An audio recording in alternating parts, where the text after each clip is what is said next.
শুভ সকাল বন্ধুরা, দেখো আজ সপ্তমী। তো সকলকে সকল আমার বন্ধু সপ্তমী অনেক অনেক শুভেচ্ছা অভিনন্দন। সকালে স্নান করে আমরা চলে যাচ্ছি এই যে ঘট ভরার জন্য। ওই সামনে যাচ্ছে আমার দিদি আর জামাইবাবু আর তিনি আর আমাদের পাড়ার সমস্ত ওই যে ছেলেমেয়েরা, পুরোহিত মশাই। আমিও যাচ্ছি, কিন্তু আমি ক্যামেরা ধরে আছি বলে দেখতে পাওয়া যাচ্ছে না। তো সকলে কেমন পুজো কাটাচ্ছে অবশ্যই অতি অবশ্যই জানাবে। তো যেতে যেতে এই যে ঘাটে পৌঁছে গেছে। আমাদের বাড়ির একটু দূরে একটা পুকুর আছে মোরকা, সেখানে আমরা ঘট ভরতে যাই। তো ঘট ভরতে যাওয়ার পরে সেখানে যা যা নিয়ম কানুন, প্রথমে নবপত্রিকা স্নান, মানে ওই যে কলাবু আমরা যাকে বলি সে কলাবু স্নান, সমস্ত মন্ত্রপাঠ, যা যা আচার বিধি আছে সমস্ত কিছু করে নেওয়া হচ্ছে। দেখে নিলাম এই সমস্ত কিছু। দেখো ওখানে গিয়ে আমি এইবার মানে এই বছর প্রথম দেখলাম একদম সামনে থেকে যে কত রকমভাবে এইসবগুলো করা যায়। অনেক ছোটোতে দেখেছিলাম, আমরা যখন গ্রামের বাড়িতে থাকতাম তখন এত জ্ঞান ছিল না, কিন্তু এখন এবারে দেখলাম প্রচুর মানে উপকরণ লাগে অনেক রকমের। এই নবপত্রিকা স্নান হয়ে গেছে, এবার সেটাকে পালকিতে তুলে নেওয়া হচ্ছে। পালকিতে করে নিয়ে যাওয়া হলো, প্রথমে সেগুলো আমার দেখানো হয়নি। তো পালকিতে তুলে নেওয়া হলো এবার সমস্ত। এবার তারপর পালকিতে রাখার পর তারপর যিনি পুজো করছিলেন সেই পুরোহিত মশাই আগে ঘরটা ভরবেন, তারপর সমস্ত গ্রামবাসীরা বা যারা যারা পুজো দেবে তাদেরকে ঘরটা ভরতে হবে। তো তিনি প্রথমে ঘরটা ভরে নিচ্ছেন, এই যে উনি ঘরে ভরে নিয়ে আসছেন। এইবার সমস্ত দেখতে পাচ্ছেন যে আমাদের পাড়ার ছোটো ছোটো বাচ্চারা আরও যারা পুজো দেবে বা সব প্রত্যেকটা বাড়ির প্রত্যেকটা পরিবারেরই সবাই সকলেই ঘর ভরে থাকে। তো ঘর ভরার জন্য আসছে। ওই যে আমাদের তিন দিকে একবার দেখে নেব, এই যে আমাদের সৌমিক সামনে, পেছনে আমার জামাইবাবু, আরও সমস্ত ছোটো ছোটো ছেলেমেয়েরা আসছে ঘর ভরার জন্য। এইবারে পালকিটাকে কলাবাবু রেখে পালকিটাকে ঢেকে নেওয়া হলো সুন্দরভাবে। আর সপ্তমীর দিন সকাল থেকে প্রচণ্ড রোদ, গরম, মানে রোদে কাটানো যাচ্ছে না, এত গরম। তারপরে এবার নিয়ে চলে যাওয়া হলো। দেখো ছোটো ছোটো খুঁজেরা এদের পুজোর আনন্দ আমাদের থেকে বেশি ওই বাচ্চাদের কাছে সব থেকে আনন্দ। ওরা এত খুশি হয় এই যে ঘট ভরা, তারপর নানা রকম যে নিয়ম আচার থাকে সেই সবগুলো করার জন্য। তো ওদেরকে দেখে আমি সঙ্গে সঙ্গে দেখি সত্যি এবার কত খুশি হয় ওখানে গিয়ে। তো দেখতে পাচ্ছ এই পালকিটা তুলে নেওয়া হচ্ছে। পালকিটা তুলে এবার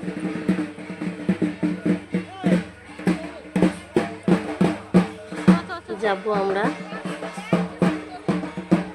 মন্দিরের দিকে। মন্দির মানে আমাদের যে এখানে যেখানে বাড়ি, বাপের বাড়ি, তার পাশে আমাদের একটা, আমরা ছোটো থেকেই দেখছি বা জন্মের আগে থেকে একটা আশ্রম আছে। সেই আশ্রমে আমাদের সমস্ত কিছু দুর্গা পুজো খুব ধুমধামের সঙ্গেই হয়। তো সেই আশ্রমে এটা কিন্তু প্রতিষ্ঠিত দেবী, মানে কোনো পাড়া এই জন্য এখানে অনেক বছর আগে থেকে এখানে পুজোটা হয়। তো এখানে নিয়ে চলে যাওয়া হচ্ছে। আমরা যারা এসেছিলাম ঘট ভরতে তারা চলে যাচ্ছি, আবার সঙ্গে সঙ্গে দেখছি আমরা যাওয়ার পরে করে দেখছি প্রচুর লোকজন আসছে ঘট ভরার জন্য। মানে নিয়ম হলো যে আমাদের এই যে নবপত্রিকা স্নান বা কলাবু স্নানের পর যে আসল দেশি মশাই তিনি ঘট ভরবেন, তারপর গ্রামবাসীরা ঘট ভরতে পারে। তো যাই হোক আমরা চলে যাচ্ছি এবার বাড়ির দিকে। আর দেখছো প্রচুর লোকজন আসছে আরও ঘট ভরার জন্য।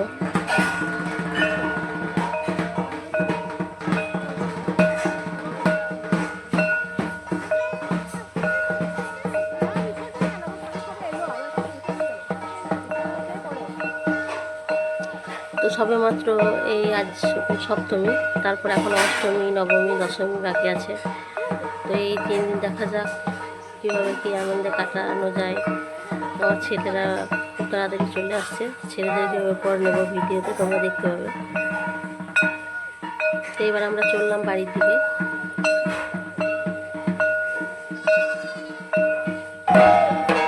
দেখো এইবার চলে এসছে আশ্রমে দোরগোড়ায়, কলা বউকে নিয়ে পালকিতে করে আশ্রমে দোরগোড়ায় চলে এসছে আমাদের পাশের বাড়ির কাকিমা এবং সামনের বাড়ির কাকিমা একদম। আমরা যেমন নতুন বউকে জল দিয়ে বাড়িতে ঢোকাই, সেরকমভাবে জল ঢেলে যে আশ্রমে যে আমাদের মন্দির দেখি সেখানে ঢোকানো হচ্ছিল।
এইবার দেখো আমরা একে একে বরণ করে নিচ্ছি।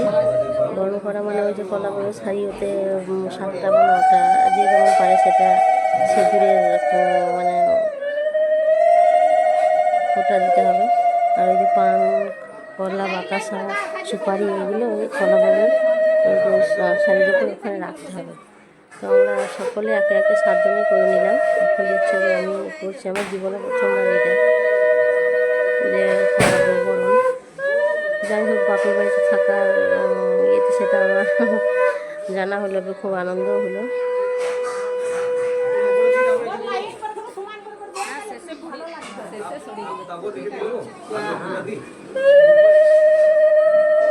দেখো এবার আমার দিদি বসে যাচ্ছে।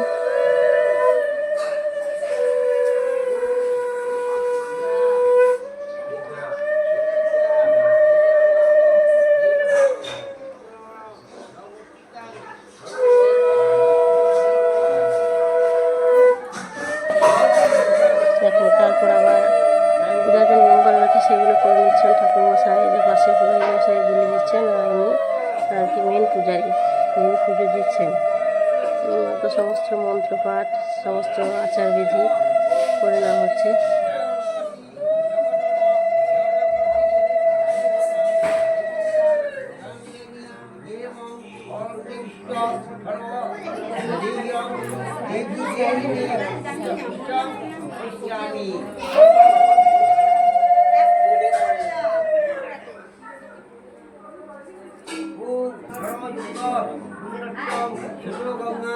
তো আমার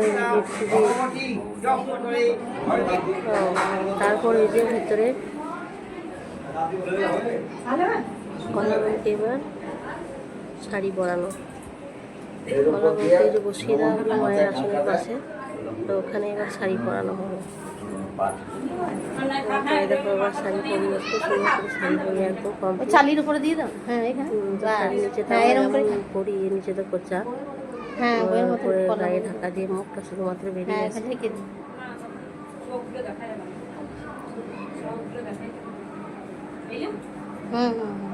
তো খুব ভালো লাগছে। যাই হোক, তোমরা সকলে কেমন পুজো কাটাচ্ছ অবশ্যই জানাবে। মায়ের কাছে একটাই প্রার্থনা, তিনি যেন সকলকে ভালো রাখেন, সকলের সন্তান, মা বাবা, পরিবার সকলকে ভালো রাখেন এবং সবার মনস্কামনা পূর্ণ করেন। আমরাও তাই চাই সবার পুজো ভালো কাটুক। এখানেই শেষ করছি। ভালো লাগলে অতি অবশ্যই লাইক, কমেন্ট এবং শেয়ার।